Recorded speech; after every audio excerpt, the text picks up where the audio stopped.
আজ থেকে শুরু হলো উচ্চ মাধ্যমিকের তৃতীয় সেমিস্টারের পরীক্ষা। ইতিমধ্যে সকাল থেকেই পরীক্ষার্থীদের ভিড় ছিল পরীক্ষা কেন্দ্রগুলিতে। নদিয়ার শান্তিপুরে পাঁচটি পরীক্ষা কেন্দ্র করা হয়েছে, সেখানে একাধিক স্কুল, সেখানে কিন্তু পরীক্ষার্থীরা এসে পরীক্ষা দিতে। সকাল থেকেই মেটাল ডিটেক্টর দিয়ে চেকিং এবং তার সঙ্গে সঙ্গে প্রশ্নপত্র দেওয়ার যে কর্মকাণ্ড, তার সঙ্গে সঙ্গে অ্যাডমিট চেকিং, সমস্ত কিছুই কিন্তু পর্ষদের নিয়ম অনুসারে হয়েছে। এবং আজ থেকে 22 তারিখ পর্যন্ত চলবে এই পরীক্ষা।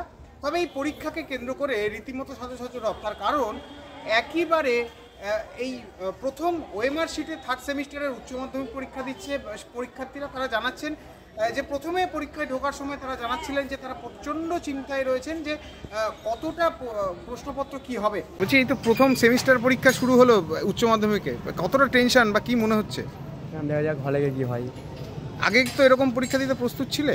অবশ্যই, মাধ্যমিক ছিলাম না, এরকম সেমিস্টার হতো না, আগে ছিল না। এবার আমাদের সেমিস্টার করা হয়েছে, তার জন্য আমরা খুবই দুঃখিত।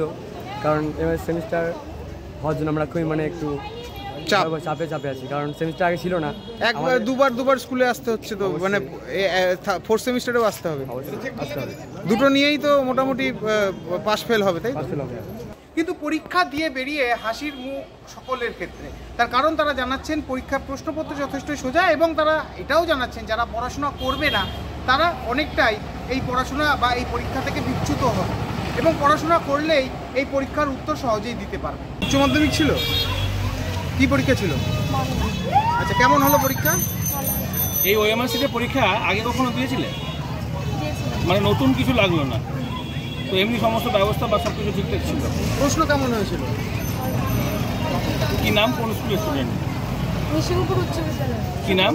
হ্যাঁ, এই পরীক্ষা কেন্দ্রকে কেন্দ্র করে রীতিমতো প্রশাসনিক তৎপরতা ছিল চরমে। তার সঙ্গে সঙ্গে যারা স্কুল কর্তৃপক্ষ যেসব কেন্দ্রে এই পরীক্ষার সিট পড়েছে তারাও কিন্তু রীতিমতো বিভিন্ন রকম সহযোগিতার মাধ্যমে এই পরীক্ষা কেন্দ্রগুলিতে প্রশ্নপত্র, তার সঙ্গে সঙ্গে গার্ড দেওয়া, সমস্ত কিছুই করা হয়েছে।